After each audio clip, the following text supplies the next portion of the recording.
नमस्कार. आजच्या सेशनमध्ये आपण अत्यंत महत्त्वपूर्ण इंग्रजी व्याकरणाच्या 125 नियमांना सुरुवात करत आहोत. त्यापैकी काही महत्त्वपूर्ण नियम आज आपण घेणार आहोत. हे नियम फार महत्त्वाचे आहेत मित्रांनो, कारण एक्झाम TCS किंवा IBPS किंवा MPSC पॅटर्ननुसार जरी झाली तरी त्यामध्ये जे ग्रामरचे प्रश्न विचारले जातात त्या ग्रामरच्या प्रश्नांमध्ये मेनली या 125 नियमांवर आधारितच आपल्याला प्रश्न विचारले जातात. ही नियम फार महत्त्वाची आहेत. ही नियम जर आपल्याला माहिती असली आणि ही नियम जर आपण व्यवस्थित पाठ केली किंवा लक्षात ठेवली तर या नियमांच्या आधारे जे प्रश्न आपल्याला विचारले जातात त्या प्रश्नांची अचूक उत्तरं आपल्याला देता येतात आणि ग्रामरमध्ये पैकीचे पैकी मार्क्स आपल्याला मिळवता येतात. तर चला सुरुवात करूया आजच्या आपल्या पहिल्या नियमाला. पहिला नियम असा आहे की जो टू आपण बघत असतो त्या टू नंतर नेहमी व्हर्बचा फर्स्ट फॉर्म वापरला जातो. जनरल नियम किंवा कॉमन रूल हा आहे की हा जो टू आहे या टू नंतर नेहमी व्हर्बचा फर्स्ट फॉर्म वापरला जातो. हे आपल्याला माहिती असलं पाहिजे. आता यामध्ये आणखी कोणती गोष्ट आहे की टू नंतर जनरली एक्झाममध्ये मग ते TCS IBPS किंवा MPSC घेऊ त्यामध्ये टू नंतर जनरली V2 वापरून दिला जातो किंवा ING फॉर्म वापरून दिला जातो किंवा V3 वापरून दिला जातो. अशा परिस्थितीत ते सेंटेन्स चुकीचं असतं. त्यामुळे पहिला महत्त्वपूर्ण नियम हा आहे की टू नंतर V1 वापरायचा आहे. V2 किंवा V3 किंवा ING फॉर्म वापरायचा नाहीये. काही केसेसमध्ये ING फॉर्म वापरावा लागतो. तो नियम मी लगेचच तुम्हाला क्लिअर करणार आहे. परंतु पहिला नियम आपला हा आहे की टू नंतर आपल्याला लक्षात ठेवायचं आहे की काय येतो मित्रांनो, व्हर्बचा फर्स्ट फॉर्म येतो, V1 येत असतो. या ठिकाणी लिहिलेलं आहे की सामान्यतः जनरली टू नंतर व्हर्ब हा V1 असतो, म्हणजे पहिल्या फॉर्ममध्ये असतो. TCS IBPS MPSC पॅटर्ननुसार परीक्षेमध्ये या टू नंतर एकतर V2 किंवा V3 किंवा ING फॉर्म वापरून वाक्य चुकविले जाते. मग हे आपल्याला एरर डिटेक्शनमध्ये किंवा फिलरमध्ये लक्षात आलं पाहिजे. काही सेंटेन्सेस आहेत बघा एरर डिटेक्शनचे. इन स्कूल, शाळेमध्ये, we have to enrolled in sports and music classes. आता या सेंटेन्समध्ये जर तुम्ही पाहिलं मित्रांनो तर इकडे टू आहे आणि या टू नंतर हा जो एनरोल्ड आहे हा व्हर्बचा सेकंड फॉर्म आहे. आत्ताच आपण पाहिलं की व्हर्बचा सेकंड फॉर्म टू नंतर येणार नाही, म्हणून या ठिकाणी फक्त काय यायला पाहिजे, एनरोल हा V1 यायला पाहिजे. तेव्हा आपलं हे सेंटेन्स काय होईल, बरोबर होईल. पुढचं सेंटेन्स बघा. The company's decision to issued bonus shares clearly indicates the management confidence about the future. या सेंटेन्समध्ये बघा, द कंपनीज डिसिजन जे कंपनीचा निर्णय आहे, टू आणि टू नंतर इश्यूड बघा काय आहे, तर टू नंतर इश्यूड काय आहे, V2 आहे. टू नंतर V2 कधीच येत नाही, फक्त V1 पाहिजे. म्हणजे हा इश्यू शब्द या ठिकाणी कसा असला पाहिजे, वर्बच्या फर्स्ट फॉर्ममध्ये असला पाहिजे. तेव्हा आपलं सेंटेन्स बरोबर होईल. ओके. पुढे बघा. The chairman of all large public sector banks met with senior RBI officials to giving their suggestion about implementing the new policy.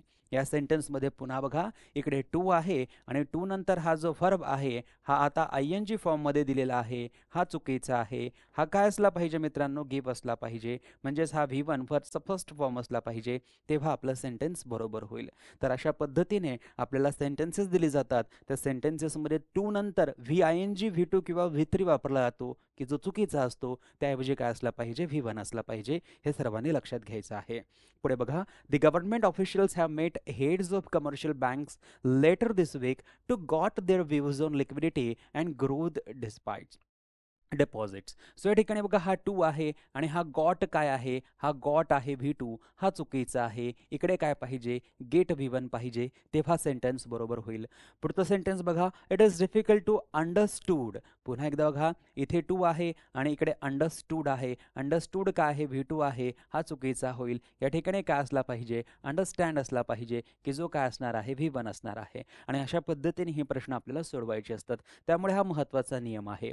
आता पुढचा नियम बघा की जसं मी तुम्हाला सांगितलं की टू नंतर कधी कधी व्हर्ब ING फॉर्ममध्ये येऊ शकतो, तर तो एका फ्रेज सोबत असतो. कोणकोणत्या फ्रेजेस आहेत की ज्या लक्षात ठेवायच्या आहेत, जसं ॲडिक्टेड टू नावाची एक फ्रेज आहे, कन्फेस टू नावाची एक फ्रेज आहे, अकस्टम टू नावाची एक फ्रेज आहे, डेडिकेटेड टू नावाची एक फ्रेज आहे. एमेजार किंवा वॉजवर नंतर युज्ड टू वापरलेलं असेल तर ती एक फ्रेज आहे. एमेजार नंतर गेट यूज टू वापरलं असेल तर ती एक फ्रेज आहे. मग आता बघा मित्रांनो, या ठिकाणी ॲडिक्टेड नंतर जर टू असेल, ॲडिक्टेड टू असं म्हटलेलं आहे. ॲडिक्टेड टू म्हणजे काय, एखादा व्यक्ती फार आहारी गेलेला आहे, व्यसनी झालेला आहे. तर मग ॲडिक्टेड टू नंतर V1 येणार नाही, हे मात्र लक्षात घ्या. आता इथे V1 चुकीचा होईल. इथे आता व्हर्बचा कोणता फॉर्म यायला पाहिजे, व्हर्बचा ING फॉर्म यायला पाहिजे. म्हणून आपल्याला लक्ष द्यायचं आहे की आपला जो टू आहे तो ॲडिक्टेड नंतर आलेला आहे का. जर तो ॲडिक्टेड नंतर आलेला असेल तर त्या टू नंतर आपल्याला व्हर्ब ING फॉर्ममध्ये घ्यायचा आहे, V1 घ्यायचा नाहीये. अगदी अकस्टम टू म्हणजे काय, सवयीचा असणे, नेहमीचा असणे, रोजचा असणे.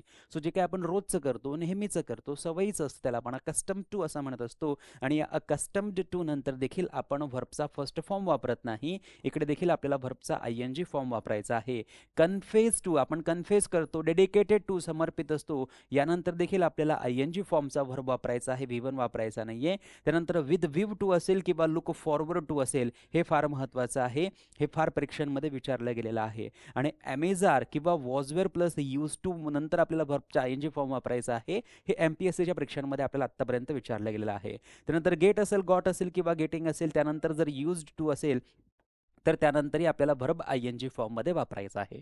म्हणजे ॲडिक्टेड टू असेल, अकस्टम टू असेल किंवा कन्फ्युज टू असेल, डेडिकेटेड टू असेल, विथ व्ह्यू टू असेल, लुक फॉरवर्ड टू असेल, एमेझार किंवा वॉजवर नंतर गेट यूज्ड टू असेल किंवा गेट किंवा गॉट किंवा गेटिंग नंतर यूज्ड टू दिलेलं असेल, तर अशा परिस्थितीत आपल्याला व्हर्ब ING फॉर्ममध्ये वापरायचा आहे. TCS, IBPS, MPSC पॅटर्ननुसार या परीक्षेमध्ये V1 किंवा V2 किंवा V3 वापरून आपलं वाक्य चुकवलं जातं, ते आपल्याला लक्षात ठेवायचं आहे. काही सेंटेन्सेस आहेत बघा. It has been reported that people are addicted to. आता बघा या ठिकाणी ॲडिक्टेड आहे आणि ॲडिक्टेड नंतर टू आहे, म्हणजे हा स्मोक आता V1 या ठिकाणी चुकीचा आहे. इथे काय असलं पाहिजे, व्हर्बचा ING फॉर्म असला पाहिजे. म्हणजे स्मोकच्या ऐवजी काय असायला पाहिजे मित्रांनो, स्मोकिंग असायला पाहिजे, तेव्हा आपलं सेंटेन्स बरोबर होईल. Reserve bank of India is looking forward to. आता बघा या ठिकाणी लुकिंग फॉरवर्ड टू आहे आणि या टू नंतर व्हर्ब ING फॉर्ममध्ये असला पाहिजे. बघा इथे चेंजिंग जो आहे तो ING फॉर्ममध्ये आहे, म्हणजे हे सेंटेन्स कसं आहे, बरोबर आहे. The farmers of the village are use to. बघा यूज्ड टू असेल तर फक्त V1 येईल, परंतु यूज्ड टूच्या आधी जर एम असेल किंवा इज असेल किंवा आर असेल तर अशा परिस्थितीत व्हर्ब ING फॉर्ममध्ये गेला पाहिजे. हा कमिट जो आहे, हा कमिट या ठिकाणी चुकीचा आहे, म्हणून या ठिकाणी आपल्याला कमिटिंग सोबत काय यूज करावं लागेल, ING यूज करावं लागेल. कमिटिंग सोबत आपल्याला काय यूज करावं लागेल, ING यूज करावं लागेल. आता आपलं सेंटेन्स बरोबर होईल. After the investigation the thief confessed to. Confess केलं, त्याने मान्य केलं. सो स्टील या ठिकाणी चुकीचं आहे, इथे काय असला पाहिजे मित्रांनो, स्टीलिंग असला पाहिजे, तेव्हा आपलं हे सेंटेन्स बरोबर होईल. पुढे बघा, most of the people are dedicated to. Dedicated नंतर टू आहे म्हणजे हेल्प नाही, काय पाहिजे, हेल्पिंग पाहिजे. हे आपल्याला आता कळालं पाहिजे, समजलं पाहिजे. सो हा दुसरा महत्त्वपूर्ण नियम आहे मित्रांनो. त्यानंतर बघा रिडंडन्सी. रिडंडन्सी म्हणजे काय, की ज्या ठिकाणी एकाच शब्दाचं काम आहे त्या ठिकाणी आपण दोन शब्द वापरतो आणि ही आपल्याला सवय असते. हे दोन शब्द जेव्हा आपण वापरतो तेव्हा आपल्याला कळत पण नाही की हे दोन शब्द एक सोबत वापरणं चुकीचं आहे, परंतु जनरली आपण हे वापरतच असतो. ही फार महत्त्वाची चूक असते. रिडंडन्सी म्हणजे काय, ज्या ठिकाणी एका शब्दाने काम होत आहे त्या ठिकाणी आपण एकापेक्षा जास्त शब्द वापरून सेंटेन्सला काय करतोय, चुकवतोय. मग अशा प्रकारची जी रिडंडन्सी आहे ती आपल्याला माहिती असणं आवश्यक आहे. कोणकोणती शब्द आहेत बघा. Everyone shocked when he return back from the USA यस्टरनाईट. आता बघा, रिटर्न म्हणजे काय, परत येणे, आणि बॅक म्हणजे काय, येणे, किंवा बॅक म्हणजे काय, आपण परत म्हणतो. रिटर्न या शब्दाचा अर्थच काय होतो, परत येणे. रिटर्न या शब्दाचा अर्थच काय होतो, परत येणे, आणि बॅक या शब्दाचा अर्थ काय होतो, परत. मग या ठिकाणी आपण दोन वेळेस परत परत म्हणतोय, असं चालणार नाही. आणि म्हणून या ठिकाणी एकतर आपण रिटर्न फ्रॉम दी असं म्हणणार, किंवा आपल्याला जर म्हणायचं आहे तर आपण बॅक यूज करायचं असेल तर आपल्याला कम किंवा केम वापरावं लागेल. इथे V2 आहे म्हणून कमचा केम करावा लागेल. सो एकतर तुम्ही रिटर्न असं म्हणा की everyone shocked when he return from the USA yesternight, किंवा तुम्ही असं म्हणा everyone shocked when he came back from the USA yesternight. Okay. पुढे बघा, the office will open tomorrow at 9 AM in the morning. आता सगळ्यांना माहिती आहे की 9 नंतर आपण जो AM किंवा PM लिहितो तो क्लिअरली आपल्याला इंडिकेट करतो की हा 9 AM जो आहे हा सकाळचा विषय आहे आणि 9 PM जो आहे हा रात्रीचा भाग आहे किंवा रात्रीचा टाइम आहे. मग जर या ठिकाणी क्लिअरली AM लिहिलेला आहे तर पुढे हे इन द मॉर्निंग जे आहे मित्रांनो, हा रिडंडन्सी क्रिएट करतोय. म्हणून जर 9 नंतर आपण ए डॉट एम डॉट लिहिलेला आहे, तर याचा अर्थ असा आहे की पुढे इन द मॉर्निंग लिहायची काहीही गरज नाहीये. पुढे इन द मॉर्निंग लिहिल्यानंतर काय होत आहे, की रिडंडन्सी क्रिएट होत आहे. 2 शब्दांची गरज नाही, एकच शब्दाची गरज आहे. आणि म्हणून आता आपलं हे सेंटेन्स काय होईल, बरोबर होईल. एकतर तुम्ही इन द मॉर्निंग म्हणा किंवा तुम्ही फक्त एम लावा. दोन्ही शब्द एकाच वेळेस यूज करू नका. The office will close at 8 PM in the evening. आता बघा 8 PM पण म्हटलेलं आहे, इन द इव्हिनिंग पण म्हटलेलं आहे. या ठिकाणी बघा इन द इव्हिनिंग जो आहे तो शब्द चुकीचा होईल, कारण ऑलरेडी PM म्हटलेला आहे, तर मग पुढे द इव्हिनिंग म्हणायची काहीही गरज नाही. याला म्हणतो आपण redundancy. It was an unexpected surprise that he came so early. की हे एक सरप्राईज होतं. सरप्राईज कसं असतं मित्रांनो, अनएक्सपेक्टेडच असतं, म्हणूनच तर त्याला आपण सरप्राईज म्हणतो. म्हणून या सरप्राईज शब्दासोबत हा जो अनएक्सपेक्टेड शब्द आहे हा फार चुकीचा आहे आणि हा एरर आहे रिडंडन्सीचा. पुढे बघा, I have sent a lot of messages to my boss but he did not reply back me. बघा, एखादा व्यक्ती आपल्याला उत्तर देत आहे, प्रत्युत्तर देत आहे, तर याचा अर्थ आहे की तो आपल्याला एकतर रिस्पॉन्ड करत आहे किंवा तो आपल्याला रिप्लाय देत आहे. मग या सेंटेन्स सोबत रिप्लाय नंतर हा जो बॅक वापरलेला आहे, हा रिप्लाय बॅक वापरणं फार चुकीचं आहे. एकतर फक्त आपल्याला रिप्लाय म्हणायचा आहे, बॅक म्हणून चालणार नाही. सो रिप्लाय सोबत आणि रिटर्न सोबत ही जी बॅक शब्द आपण वापरतो ही चुकीची आहे. ही रिडंडन्सी क्रिएट करतात, ही सेंटेन्समध्ये एरर निर्माण करतात आणि हीच एरर आपल्याला ओळखायची असतात परीक्षांमध्ये. आणखी बघा कोणती सेंटेन्सेस आहेत. We did not hear you. आम्ही तुला ऐकलं नाही, आम्ही तुमचं ऐकू शकलो नाही. Would you please repeat again. आता बघा, एखाद्या व्यक्तीला आपण काहीतरी परत करायला सांगतोय. रिपीट म्हणजे एखादी क्रिया परत करणे. रिपीट म्हणजे काय, क्रिया परत करणे. एखादी क्रिया परत करणे असं आपण त्याला करायला सांगतोय. मग या रिपीटमध्ये हा परत शब्द ऑलरेडी इन्क्लूड आहे, मग पुढे अगेन हा परत शब्द वापरायची गरज नाही. कुड यू रिपीट दॅट, कुड यू रिपीट दॅट, तू ते पुन्हा सांगशील का किंवा पुन्हा ते मला जे काय असेल ती क्रिया करशील का. तर अगेन हा शब्द रिपीट या शब्दासोबत वापरला जात नाही, लक्षात घ्यायचं आहे. आफ्टर 3 आवर्स, 3 तासानंतर they came to final decision. बघा, जे डिसिजन आहे, final decision, that they will not be able to sign the agreement. आता बघा, या ठिकाणी काय म्हटलेलं आहे की they came to final decision. आता एखादं जर डिसिजन आहे, एखादा जर निर्णय आहे, तो फायनल आहे म्हणूनच तर घेतला गेलेला आहे. त्यामुळे यासोबत फायनल या शब्दाची अजिबात गरज नाही. पुढे बघा, police department check is past record. Record म्हणजे काय, जे ओल्ड त्याने काही केलेलं असेल, जे जुनं किंवा मागे काही केलं असेल त्याने, तेच म्हणजे पास्टमध्ये त्याने जे काही केलं त्यालाच आपण काय म्हणतो, रेकॉर्ड्स म्हणतो. म्हणजे यासोबत पास्ट हा शब्द जोडायची गरज नाही. पुढे बघा, they have set that the final conclusion. Conclusion already फायनलच असणार आहे, त्यामुळे त्याला फायनल शब्द जोडायची गरज नसते. Rohan started new beginning. Beginning म्हणजे काय, सुरुवात, आणि सुरुवात ही नेहमी नवीनच असते, त्यामुळे बिगिनिंग सोबत न्यू किंवा स्टार्टिंग सोबत न्यू वापरायची गरज नसते.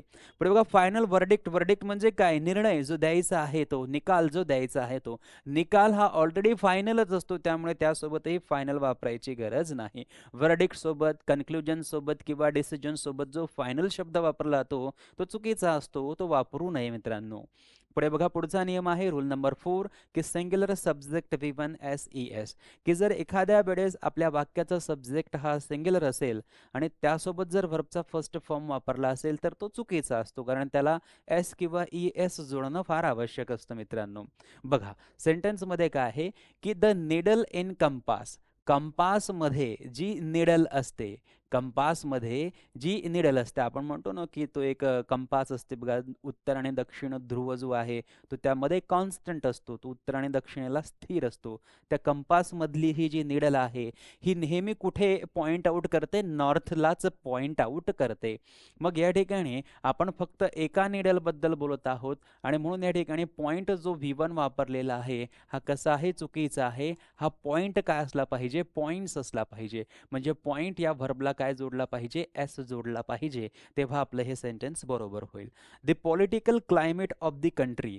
की देशाचं जे पॉलिटिकल वातावरण आहे, राजकीय वातावरण, यामध्ये आपण कशाबद्दल बोलतोय, राजकीय वातावरणाबद्दल बोलतोय. आणि वातावरण म्हटलं म्हणजे ते काय असेल, एक अनकाउंटेबल नाऊन असेल, आणि अनकाउंटेबल नाऊन सोबत आपण फक्त V1 वापरत नाही, तर आपल्याला या अफेक्टला काय जोडावं लागेल मित्रांनो, अफेक्टला एस जोडावं लागेल, तेव्हा आपलं हे सेंटेन्स बरोबर होत असतं.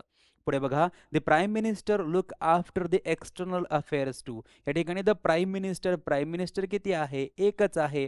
आणि एक जर असतील तर त्यांच्यासोबत आपण V1 वापरत नाही. या V1 ला आपल्याला काय जोडावा लागतो? एस जोडावा लागतो. आता आपलं सेंटेन्स लुक्स आफ्टर बरोबर होईल. दिस कंपनी, ही कंपनी जी आहे, आता या ठिकाणी कंपनी जी आहे त्या कंपनीची संख्या किती आहे? एक आहे.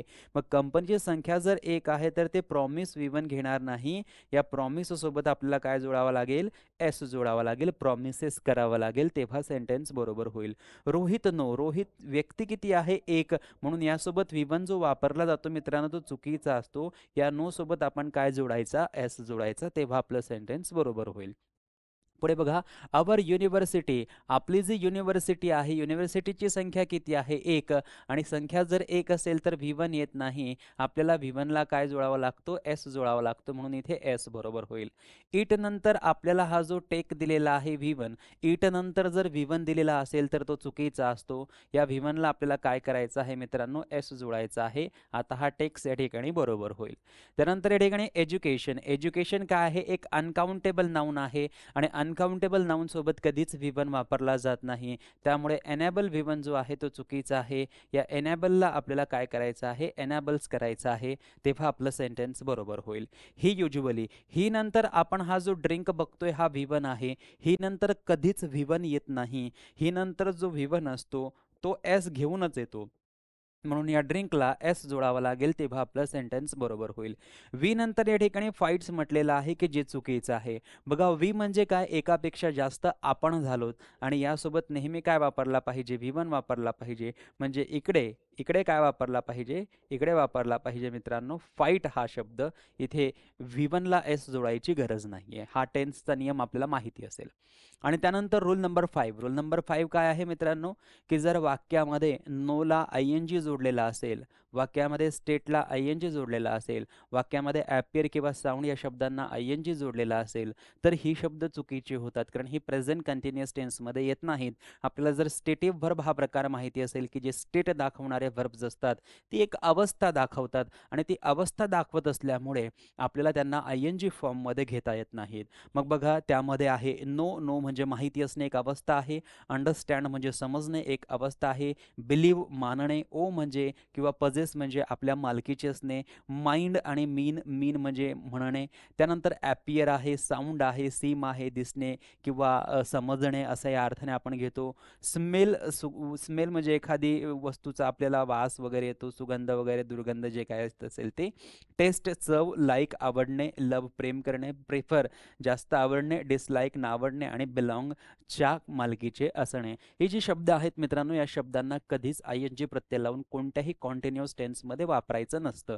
जर या शब्दांना ING वापरून आपण कोणत्याही कॉन्टिन्युअस टेन्समध्ये म्हणजे MSR प्लस ING वाला टेन्स प्रेझेंट कंटिन्युअस टेन्स असेल, वॉजवर प्लस ING वाला पास्ट कंटिन्युअस टेन्स असेल, future continuous tense will be shall be plus ING वाला असेल किंवा प्रेझेंट परफेक्ट कंटिन्युअस किंवा पास्ट परफेक्ट कंटिन्युअस किंवा फ्युचर परफेक्ट कंटिन्युअस टेन्स, ही 6 प्रकारची कॉन्टिन्युअस टेन्सेस आहेत.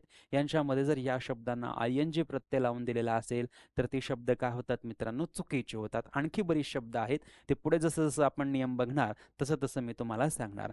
I remember that I have been knowing. So या ठिकाणी हा नोईंग जो आहे तो चुकीचा आहे. आता हा आय हॅव बीन म्हटलेला आहे आणि हा आय हॅव बीन काय आहे? प्रेझेंट परफेक्ट कंटिन्युअस टेन्स आहे. प्रेझेंट परफेक्ट कंटिन्युअस असो किंवा प्रेझेंट कंटिन्युअस असो त्यामध्ये ING प्रत्यय असलेला व्हर्ब घेता येत नाही. म्हणजे या शब्दांना त्यांना ING, जी शब्द आता मी तुम्हाला सांगितली त्यांना ING प्रत्यय जोडता येत नाही. वी आर अंडरस्टँडिंग, अंडरस्टँडिंगला ING जोडलेला आहे, हे फार चुकीचं आहे. हा या वाक्यातील एरर आहे. Rohit asked me if I was, was आहे आणि पुढे ING आहे म्हणजे पास्ट कंटिन्युअस आहे, परंतु बिलीव्ह या शब्दाला आपण ING प्रत्यय जोडत नाही, म्हणून हा शब्द या ठिकाणी चुकीचा आहे, एरर आहे. हा नियम लक्षात ठेवा. I have been owing, I have been जर आपण पाहिले तर प्रेझेंट परफेक्ट कंटिन्युअस आहे आणि यासोबत ओ या शब्दाला ING जोडलेला आहे की जे फार चुकीचं आहे. पुढे बघा, it is clearly clearly appearing that it will rain soon and the match will get cancel. आता क्लिअरली अपिअरिंग म्हटलेलं आहे. अपिअर म्हणजे काय? दिसणे. असं जवळपास असं दिसत आहे, असं स्पष्टतः दिसत आहे. सो अपिअर सोबत आपण आय एन जी प्रत्यय जोडत नाही. आणखी काही सेंटेन्सेस आहे. इट इज साऊंडिंग म्हणण्यापेक्षा आपण इट साऊंड्स दॅट असं जर म्हटलं तर हे आपलं सेंटेन्स जास्त समर्पक राहील. त्यामुळे साऊंडिंग आय एन जी चुकीचं आहे. व्हॉट आर यू स्मेलिंग असं म्हणता येणार नाही, चुकीचं आहे. हॅव बीन लव्हिंग, लवला आय एन जी जोडता येणार नाही. आणि प्रेफरला आय एन जी जोडता येणार नाही. तर अशा पद्धतीने हे 5 महत्त्वपूर्ण नियम जे आहे ते आज आपण कव्हर केले मित्रांनो. एकदा छोटासा लगेच रिकॅप आपण घेऊया की पहिला जो आपला नियम होता तो होता 2+V1 की 2 नंतर जनरली आपण व्हर्बच्या फर्स्ट फॉर्मचा वापर करतो.